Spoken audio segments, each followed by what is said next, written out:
In this video, I'm going to be giving you my arguments on why I think the Sony 28-135 that was released 5 years ago might actually be a better lens today, 2021. Okay, so I first tried out this lens about 4 or 5 years ago. I was hired on a job. We were shooting on Sony FS7s.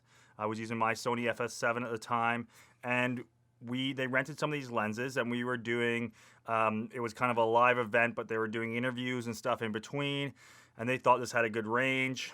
At the time, I was not that excited with it and that happy with it.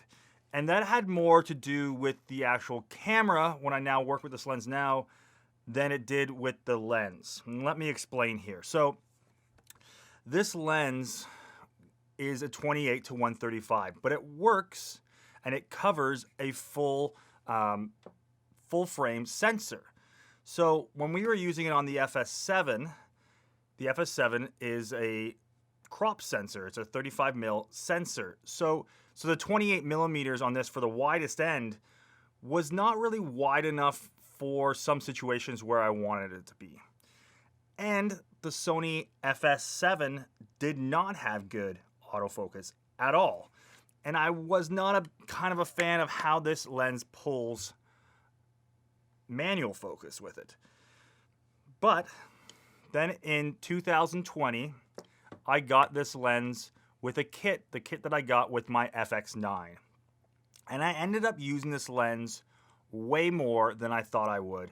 And I have been on my Sony FX6, been using this lens a lot more than I think I would have been using. Because now on this lens, using this with a full frame camera like the Sony FX9 that I'm shooting now, or the Sony FX6 that I have, they're both full frame cameras. And my A7S III is also a full frame camera. So then this lens being at a 28 is not too bad. It's not super wide. It's not a 20 mil. It's not, it's not like shooting on a 24-105 and that little bit more, that 4 millimeters giving you a bit more wide. I would have loved this to be a 24-135, but it is kind of wide enough for a lot of things at 28 and 135. Now, the other big benefit with this thing is autofocus on this lens, on those two cameras, or on those three cameras, the A7S III, the FX9, the FX6, probably the FX3 when that gets announced. The autofocus works amazingly well with this lens.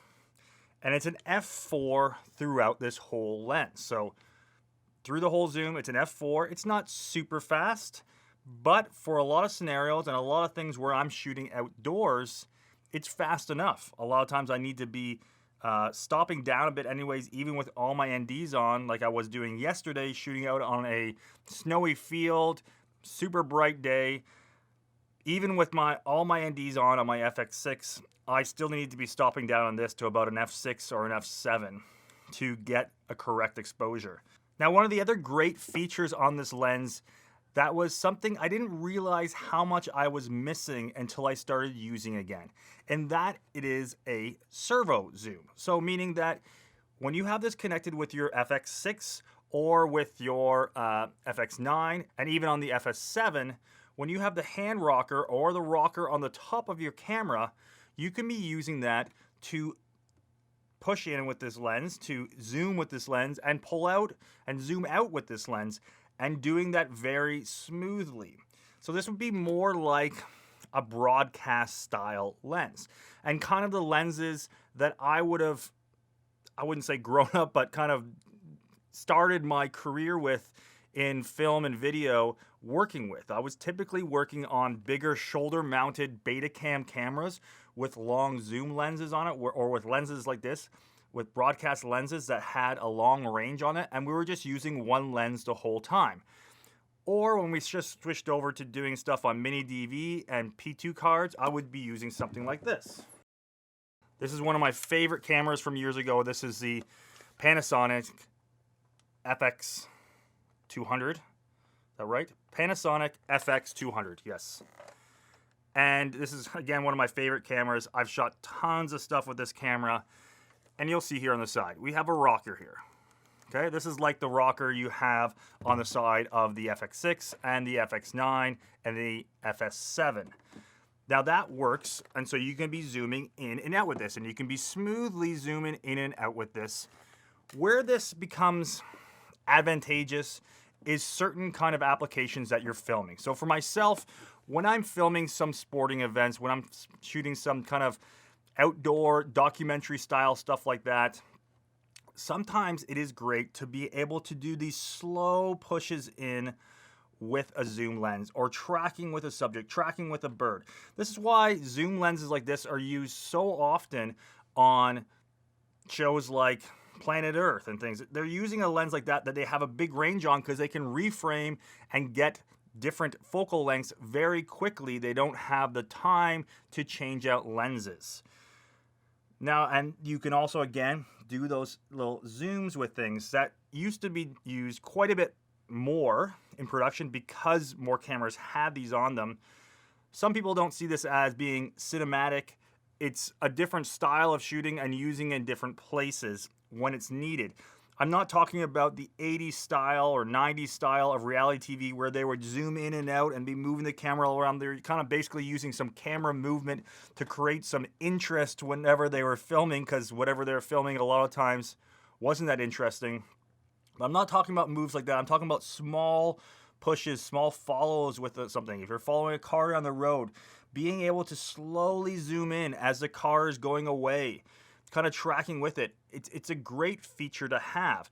And then again, being able to change focal lengths very quickly with this and having a good range is another big benefit. One area where I love a lens like this is when I'm shooting some corporate industrial videos, say working in a warehouse, working in a factory kind of environment, working somewhere in an outdoor gravel pit, places like that where it's very dirty. They're very dirty and dusty environments. And I do not want to be changing lenses because of dirt and the option of dust getting onto the sensor, especially with these new sensors. They just seem to attract dust like crazy. So I almost want to just be on one lens the whole time and have a lens that gives me a decent range and decent enough fall off with it. I mean, I've shot some great interviews with these lenses. I used them a ton in the beginning of the pandemic when I was doing some stories, capturing some things because I didn't have anybody else with me helping me. So I was able to use the autofocus with this, go out there, set up the camera real quick, conduct interviews, and get some good looking stuff. Now, is a shallower depth of field better to have in some situations? For sure. Does a prime lens work better in some situations? Definitely. This is not the best lens in any regard. I mean, I don't think there is any best lens. This is a great lens for certain situations. Situations where you're going out and you need to be able to move quickly and get a lot of different shots. This will work very well. If I had to go out and shoot some sporting or some action outside or kind of a documentary style thing, doing B-roll outside, and I only had one lens I could pick with me, to take with me. And this will happen to you. I have to make choices like this because sometimes you're hiking into locations or you're doing things that way. I would pick this lens if I could only pick one lens. Because of that range, I can get a decent enough long lens on this at a 135, and I can get wider with it, and the autofocus works great. And it's a light lens compared to other things. Something similar to this, I mean, it's a way different price point, would be the Canon 17-120. Now, it only works on crop sensor lenses. I used to use it and rent it sometimes for jobs on my FX7. It's an awesome lens, but it's, I think it's $20,000 or $30,000. And I was only ever renting that lens. And it's a crazy heavy lens, so you have to have rails on the front of your camera. Your whole rig becomes way bigger. This lens is $2,500 US. For the price, this lens is amazing. And I'm very happy that I have this in my kit. Now, there's some other cool features on this on how you can adjust the focus real quickly. So if I pop this up, that goes into autofocus. Pulling it back, and I'm now in manual focus. Great little quick thing for using. You can adjust my aperture on here, and you can actually, if you don't have a camera with a rocker, you can use the power zoom on the side here. So you can change it over from servo to manual, you can change the power zoom and use it on the side there. And then you can also manually use the zoom, and you could also manually use the aperture ring on the side of this lens. So going into some scenarios where this lens might not be the right lens to pick. And I would say for myself, those would be on more commercial jobs and jobs where we're doing more critical things or setting stuff up, kind of more like I said, it's a film or like a film feature, short film shoot. In those scenarios, a lot of times you're going to be using prime lenses. A lot of times, depending on what lenses you choose to use, you are likely not wanting to use autofocus because you want to have more control of your focus and what you're focusing on. And so you're typically, a lot of times, you might be working with a focus puller, somebody who's just in charge of doing wireless pulling focus for your lenses. Then this lens is not the lens to use, okay? But in scenarios where you need to move quick, you need to move fast, you don't have time to change lenses, and you're working in a situation where you have ample light, a lot of light, where an f4 is no problem. But even so, saying that, with the FX6 and the FX9, both of those cameras are amazing in low light, so this lens can still be great with that. But that's where this thing shines. When you're in places where you need to be moving quickly, getting a lot of variety of shots, and having a decent lens, a decent f-stop to get around things. So, but in a nutshell, why I think this lens is actually better now than it was 5 years ago is because of the features that have came out on the Sony cameras now. Full frame on these cameras, on these digital cinema cameras, and also the autofocus have made this a much better lens than it used to be.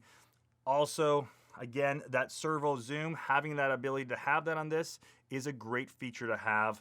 I would recommend this lens if you're doing outdoor, documentary, wildlife, sporting stuff. It's a great lens to have, and again, especially for the price of this lens, it's a pretty good thing to have in your kit. Thanks so much, guys, for watching this one. Let me know in the comments, what do you think of this lens? Do you own this lens? Do you want to get this lens? Is there other things you would like me to review or talk about? Please remember to hit that notification bell and subscribe to the channel if you can. Give me a thumbs up if you liked the video. Give it a thumbs down if you did not like the video. We'll see you guys on the next one.